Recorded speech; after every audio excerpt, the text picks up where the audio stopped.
Talk about movies with you. Talk about movies with you. We'll learn about behind the scenes and deeper meanings, 'cause this is just a film review. Hi, welcome to another episode of Film Recommendations. So, last night I watched The Green Hornet, starring Seth Rogen, and this morning I watched True Grit, starring Jeff Bridges. And I also realized that in the time since I last was recording a batch of these videos, I had also seen Thor and Source Code, which, of course, Source Code stars Jake Gyllenhaal. And I also saw Harry Potter and the Deathly Hallows too. So I'll do a quick review of those. Thor, I thought was all right. They certainly did a very nice job with the special effects, but in the end, a lot of the acting really failed to kind of pan out to much more than kind of just another overblown, big budget theatrical movie. The acting done by Anthony Hopkins is, of course, great. You know, Sir Anthony is a fine actor. Natalie Portman doesn't really draw anyone in to the screen. Her acting seems to lie flat, as does really everyone's acting in Thor. The storyline is really not consequential. It's not much more than a setup for having Thor in the Avengers, so that they can tell his origin story and how he got involved in things. So really, it's kind of questionable for me as to whether or not it's really going to be worth the Avengers. I mean, sure, they're making it now, and I'm sure they're in post-production and doing pickup shots and special effects for the film, The Avengers. But you know, it's like they didn't bother doing a Black Widow movie, and they're not bothering having Ed Norton come back to play the Hulk slash Bruce Banner, which I thought was a really boneheaded move uh, because Ed Norton did such an amazing job with it. But you know, that's me. It's my opinion. Whatever. I am not the filmmakers. Anyway, so moving on. You know, Thor, I give it maybe about 3 out of 5. Moving on, Source Code is a very confusing film. Uh, it's not especially compelling. It basically, the plot revolves similar to 12 Monkeys, where someone is sent back in time from a future kind of dystopia thing, and he's trying to prevent a terrorist attack. So it's almost exactly the same plot, except no crazy person element. Uh, you know, he's perfectly sane, so there's no messing with reality where you don't know um, what's going on. And really, if I recall, 12 Monkeys was directed by Terry Gilliam, which explains why there was the ambiguity in the film. Uh, anyway, so with Source Code, I found that um, you know, it was basically like any other suspense thriller where the guy is trying to stop another bad guy from doing something, and there's a woman involved. So it's not terrible, but it's not great. Um, I mean, you can certainly watch it, and it's interesting, and it has a certain amount of excitement.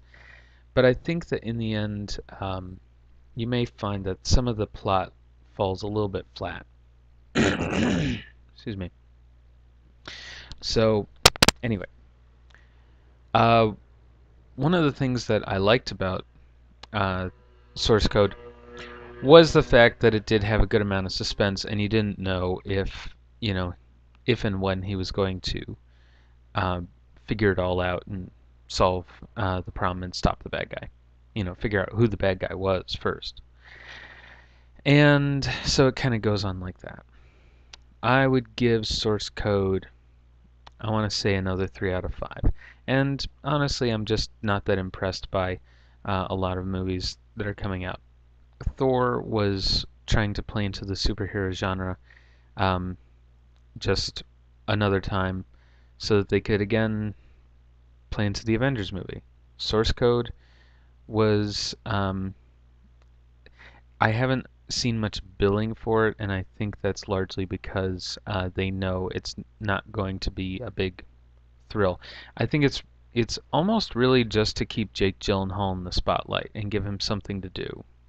Um, anyway, so uh, Jake Gyllenhaal does a good job in the film. He's a good actor, but he is in the end only as good as the material he's given.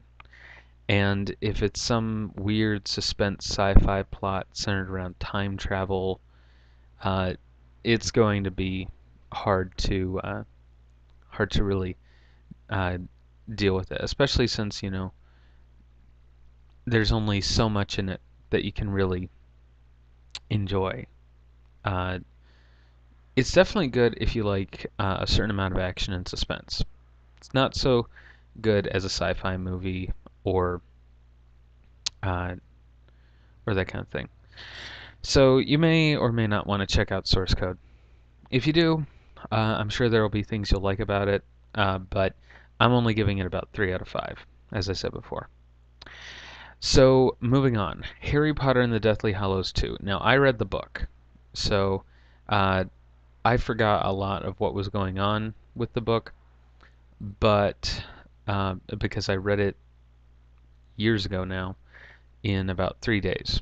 So not a lot was retained in terms of plot points, but if I had taken longer to read it, you know, it would have I would have forgotten a lot uh, by the time I was done reading it.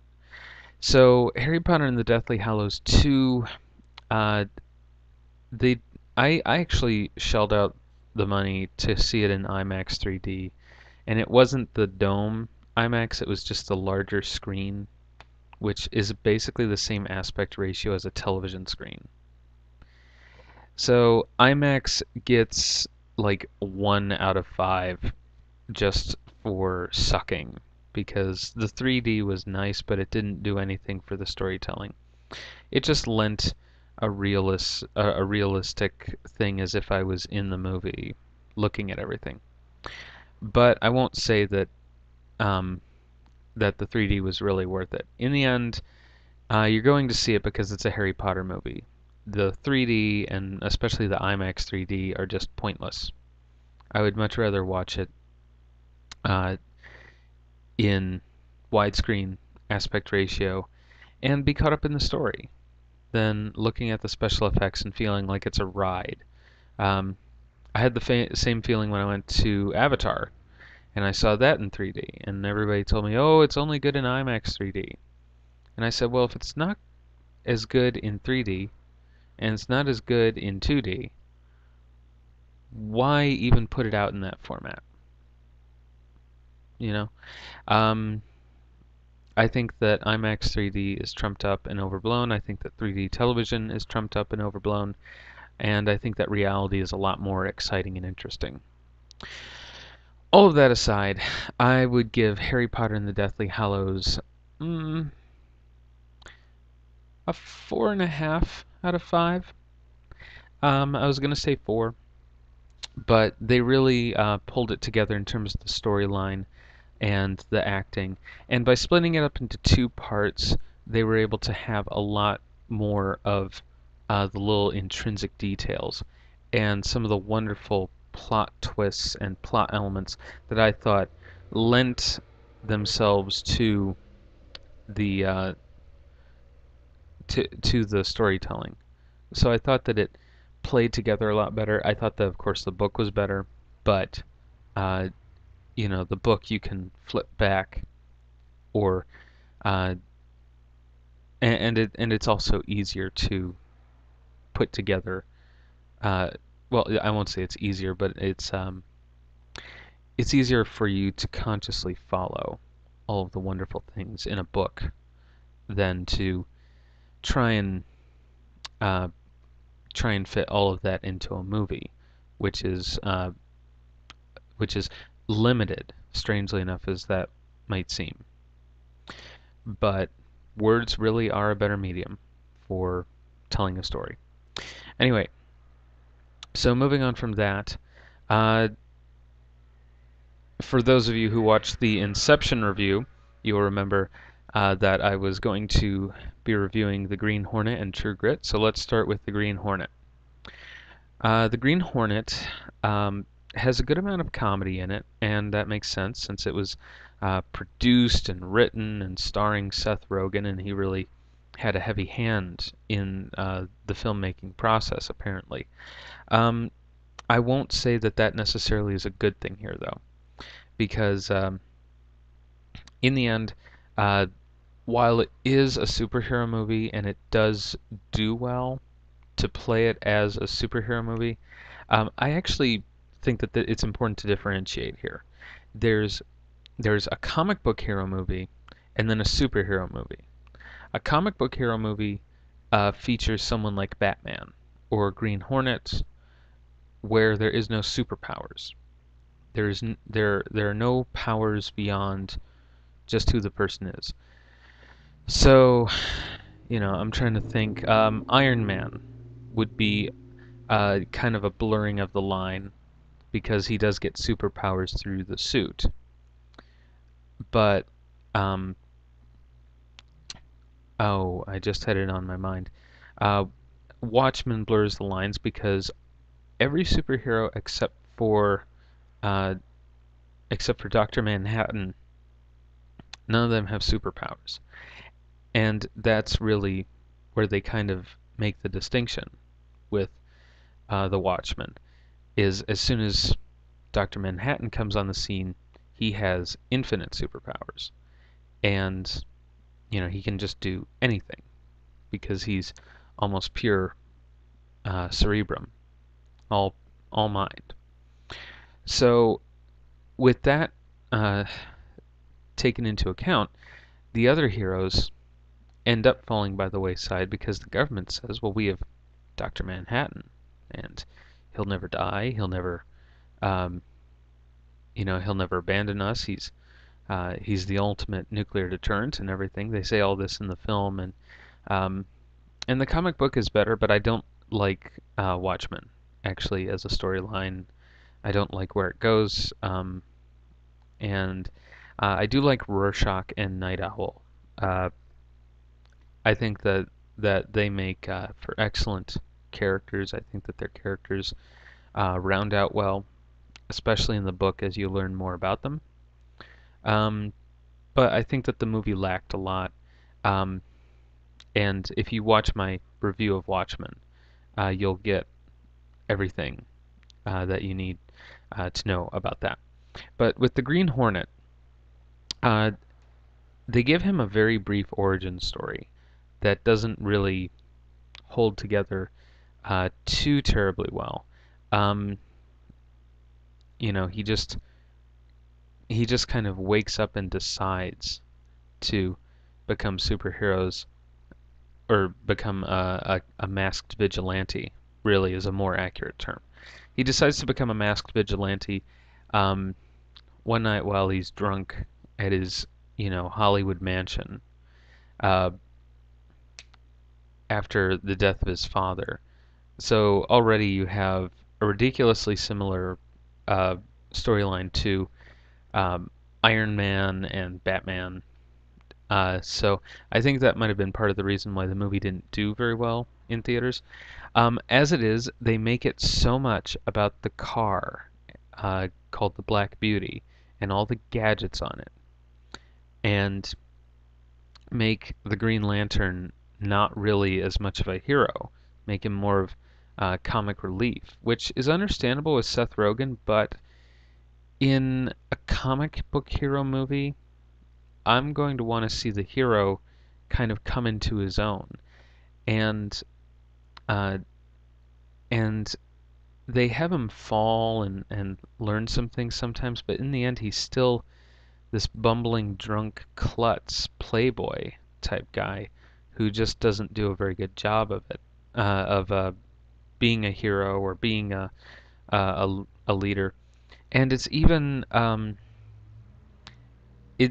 ridiculously close to Batman Begins in some of the story elements. You know, you have a respected old actor, Edward James Olmos, who uh, who essentially ran the company for his father, and uh, when uh, when Brett, uh, Seth Rogen's character Brett, comes on the scene, he kind of pushes Edward James Olmos aside instead of letting him run the paper for him, and you know tries to turn the paper into just a sensationalist rag, dealing with just Green Hornet stories. Uh, and I don't know, it it falls flat, unfortunately. Um, Sony really put a lot of money into it. They put a lot of promotional funding and thought into it. Um, I will say that one thing I don't like about the Red Box is that you just get the bare bones DVD so you can just watch the movie.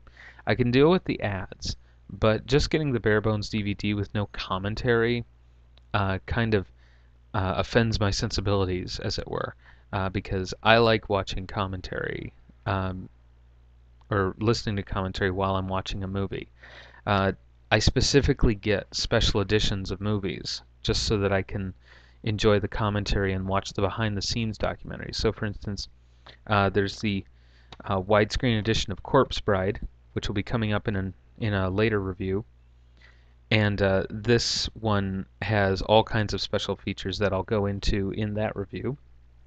And then a lot of people didn't like King Kong, uh, the like umpteen jillionth remake of it. They made a version in the 70s, and they made a version, of course, in the 30s, and I think they even tried to do a remake in the 50s, maybe not. But they did a remake in the 70s, and they did a remake, I want to say in the 80s too. They just kept dusting it off. And I think that this version at least does justice to the original, but I'll go into that in the review of the 2-disc special edition of King Kong coming up. So the Green Hornet, I keep coming back to it because it's really an unsatisfying movie, unfortunately. I give it 2.5 out of 5, and that's being generous. I'll admit that. Um, and my standards are different from your standards. But I felt that the storytelling was off. I felt that Kato uh, was a very interesting character, and they certainly did a lot for trying to do that. But so much of it just became about Seth Rogen being goofy on screen that it stopped being about really him getting on the trail of stuff, and him. It became about him faltering and fumbling and stumbling. Cameron Diaz uh, plays Brett's secretary in this, and she does a very good job, actually.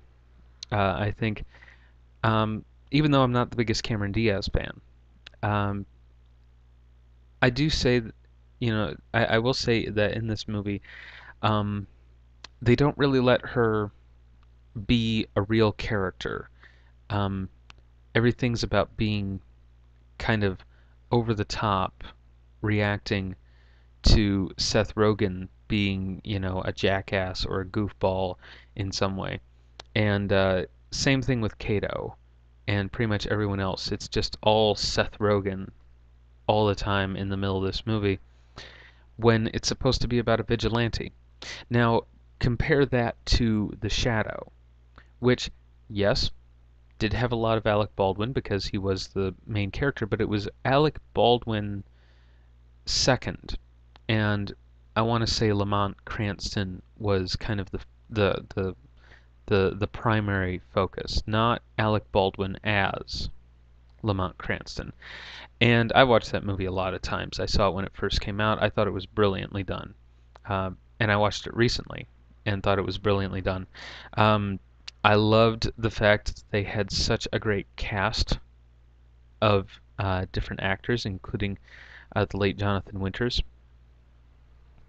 Uh, I also uh, think that it was so cool to have Gandalf playing a bumbling, stumbling scientist who can't tell red from green, and Frankenfurter himself, Tim Curry, as uh, as kind of a wannabe bad guy and ladies' man. I thought it was all brilliantly done by comparison, because you had an ensemble cast where uh, you know they were allowed to steal the spotlight for a minute away from the actors. Um, I also thought that there was enough of an emphasis on the storyline and the mystical elements of the Shadow that, by contrast to the Green Hornet, where it's all about gadgets and it's all about um, getting out there and beating up criminals, which is vigilantism. Um, I don't know. I like that they don't bring up other superheroes that exist in the DC universe, but I don't like um, that the Green Hornet, who actually did appear in the 1960s as relative canon with with Batman in an episode to kind of give the Green Hornet series a kickoff. Uh, I'm disappointed that they he just talked about it as if it was only in the realm of comic books, when in the Green Hornet's world, there are superheroes.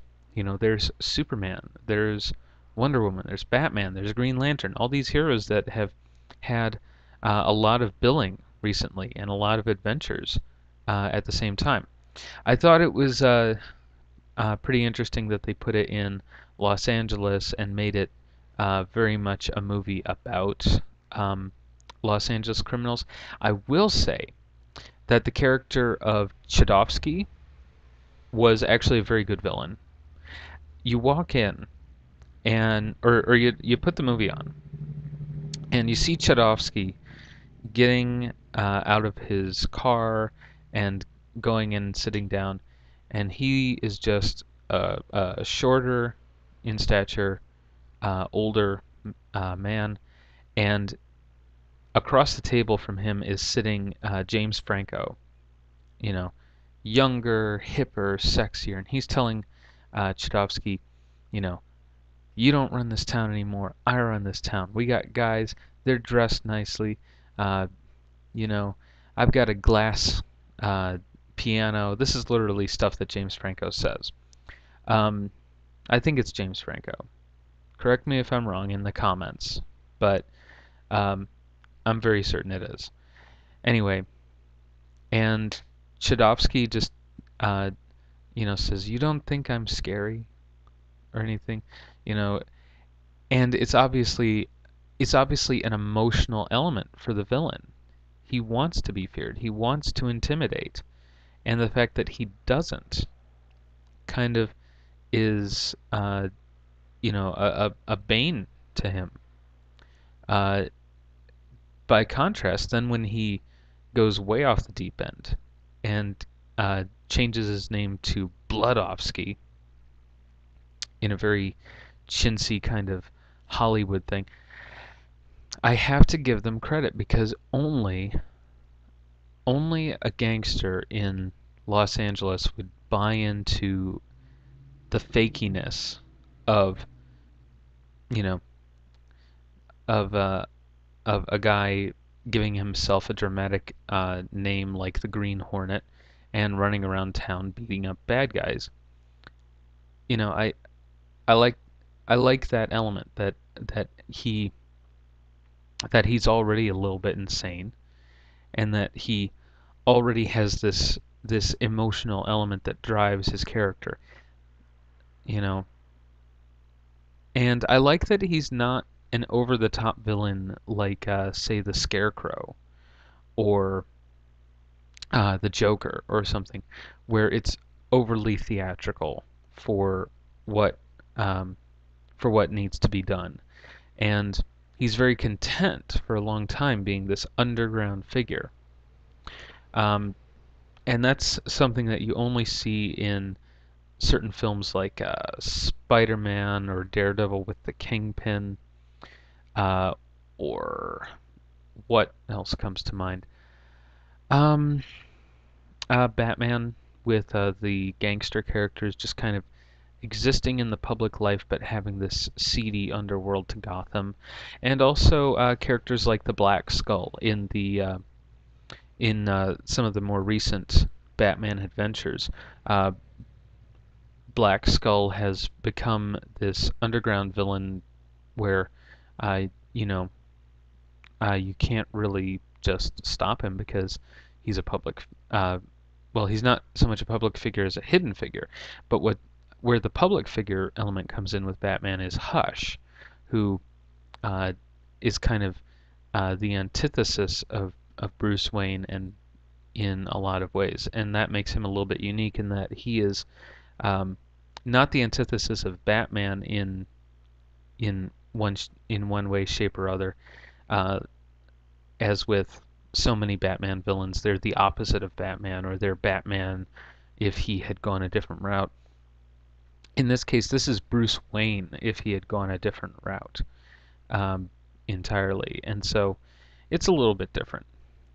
Uh, all of that aside, uh, I have to contrast to compare these because with the Green Hornet, uh, it's almost the exact same kind of story. The mother dies when he's little, the father dies uh, when he's an adult. Um, there's a whole big conspiracy to cause his father's death, and it just spirals out from there. And if he had not had the assistance of different people, he would have not been able to become this person. But really, with the Green Hornet, the main thing that he learns to do is think. So that's the superpower he gets a hold of. He brings out of himself is the ability to think through a situation. But even close to the very end at the climax, there's a huge letdown for his his ability to reason through things, his skills of deduction, as they would say. Uh, so it's still not quite, you know, resonating as a quality masked vigilante comic book hero movie. So I have to, like I say, give Green Hornet 2.5. I think that if Seth Rogen had taken a step back and let some more of the story elements come forward, I think that it would have become a lot better movie than what they ended up bringing out. So last is True Grit, and this was a film that was recommended to me by family, uh, including my brother, who's a bit of a hipster and is very, you know, avant-garde and likes to likes to, you know, only do stuff kind of against the mainstream. Uh, so my mom recommended it to me, my brother recommended it to me, and they were like, "Oh, this is an amazing movie. You have to see this. It's so cool." So I went out and I saw it at Redbox, and I said, "Okay, well, I'll give it a shot. It's $1. What the heck? It's $1, you know, for to see a movie and try it out and not have to own it or something." Unlike some movies, which they sell for cheap, but once you watch them and you decide you don't like them, you can't really give them back. I miss the used DVD store that I had back in my college town, uh, where I was able to buy used DVDs to see them and see all the special features. And if I didn't like them, Or if there was something wrong with the disc, I could return them and exchange them for something else. It was wonderful. I could get store credit. And I ended up building a lot of my collection that way and saving a lot of money in the end. So use DVD stores, check those out. But True Grit, story of sort of a remake directed by the Coen brothers, and it's a cowboy story. It's an old Wild West story. Um, I actually think that the genre of the Old West movies are played out quite a bit, and they bring them out only every couple of years in order to try and play into the nostalgia of the geriatric generation who grew up watching Roy Rogers and other such films and look on the westerns with nostalgia. I literally went to a friend of the family's house, um, and all over the shelf were all these videos and DVDs of old westerns in their finished basement. So I felt that it was a little ridiculous to have so many westerns. Uh, yes, westerns are good stories and they tell a lot of good stuff, but they sell people on a certain kind of nostalgia for a time that really wasn't as exciting as they make it, and it was very hard to get by and live in that world. So, anyway, all of that aside, uh, I don't like what the Coen brothers do with their dramas. Uh, and I'm specifically speaking or thinking of Barton Fink, which, in discussion with other people, they classify more as a tragedy, which I agree. Barton Fink is very much a tragedy, and it just continues to fall and fall and fall for John Turturro's character, unfortunately. But at the same time, it is a drama. It is not a comedy. It is not a light-hearted, happy story with an up ending or anything like that. Uh, I think that True Grit is a good departure in their storytelling from that. But it is at the same time still the Coen brothers who do have an obsession with Western culture. And so um, they do seem to want to stay true to the characters and the storyline as much as possible. So I give them that. Um, there are limited special effects only as necessary. Uh, in terms of like one scene involving venomous snakes. They have computer generated snakes instead, which is good because that's safer for the actors and more realistic for us. And they don't make a big deal of making them look, you know, too good. Um, although I do think they make too big a deal of showing like the details on the scales because snake scales are not that incredibly reflective. Um, and this takes place in a dark place, um, and yet you're able to see the scales very clearly. So it makes me kind of wonder uh, if you would really see a snake that clearly uh, in the scene that I'm talking about. It's towards the end. It's really just after the climax of the movie, uh, and they give you a wonderful denouement. Um, I actually tried to watch this last night, but I kept falling asleep, unfortunately, and I would put it back on and then fall back to sleep. So um, the opening is rather uninteresting and unremarkable and won't really have you riveted, but it introduces you to the character of Rooster Cogburn in an interesting and amusing way, which I think is probably true to the novel. I haven't read the novel personally, but it's a flow that seems a bit more like something an author would write as opposed to something a screenwriter would write. I think that the Coen brothers do a fine job with the lighting and locations are actually quite good in this, as are the angles from which they shoot the film, and they definitely give you a good sense of the characters. I think that Jeff Bridges and Matt Damon stand out in this film as they should, quite excellently. But, and this is a big but, the bad guys also stand out really excellently in this film.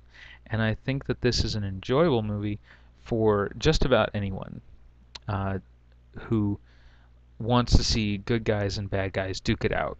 Only they're not duking it out, they're actually having shootouts, which is a lot more exciting and also probably a lot more realistic. Um, but I think that they chose a wonderful actress to play the young woman Maddie, who you know she she's 14 in this movie, and 14-year-old women, girls, whatever you want to call them, are amazing because they have so much of the girl in them, and yet so much of the woman. They are in that incredible halfway point where you can see right around 13 or 14 where they're going to go and everything that they could become and that they could become a really wonderful kind of person and a really amazing woman. And you it if you can recognize it in someone, uh, it's amazing. And with this particular actress, she really fills up the screen with her character and her reactions. And I think a lot of that has to do with the direction and the way that they decided to film her and everything. I think that they did kind of a bad job in terms of who they chose to play the older version at the end for the epilogue about everything after the story, um, which is actually a natural part of the storytelling process. But they could have chosen someone who I think looked a bit like her. On the other hand, part of the point was that 25 years later, she's a very different person from who she was at 14, and the world is very different when they when she goes walking around, um, and they just try to show that she's a different person from that time, but she remembers what she did and where she went and everything. So I find it to be interesting and sad at the end. It has a very down ending, you should know, but at the same time, an ending that's realistic and you can kind of deal with. Uh, so it's not anything you wouldn't be prepared for realistically, but it deals with some of the harshness of life in uh, in the untamed, unsettled West, um, and the reality of going off and facing a band of outlaws who uh, do not want to be taken into jail or executed for crimes that they committed. So I think that True Grit is going to be good for fans of westerns, and I think it's also going to be good for fans of stories about young women uh, kind of going on adventures. She is actually a very good uh, female character, a female protagonist. Um, and I believe in other videos I've mentioned that female protagonists tend to be written in a very formulaic way. And in this film, I think that they broke away from that and really tried to have a young woman who was far more unique and special. And they chose they chose a young woman who is not conventional in her looks, but is pretty and um, and has her own kind of way of doing things. And they brought out of her performance, and she brought things to her performance that showed that the character was still, in a lot of ways, a vulnerable little girl, and a lot of other ways, uh, a tough spitfire of a young woman. So I am recommending True Grit. Um, I don't know if I gave it a number of stars earlier out of 5 or a number of points out of 5, but um, I would give True Grit about 4 out of 5, 4.5 or so. Um, I'm pretty sure I mentioned that earlier. So anyway, so True Grit, I recommend. Green Hornet, see it if you want to, but I would also recommend watching The Shadow, which is available online right at this moment for free on, I believe it's Hulu, possibly Crackle. But um, it's a great movie starring Alec Baldwin, great cast of characters around him. And Inception, which I rated in a previous movie or a previous video, I do recommend, but not wholeheartedly because uh, it is a very cerebral film and not one that's easy to get into. So that's it for this episode of Film Recommendations. Bye bye.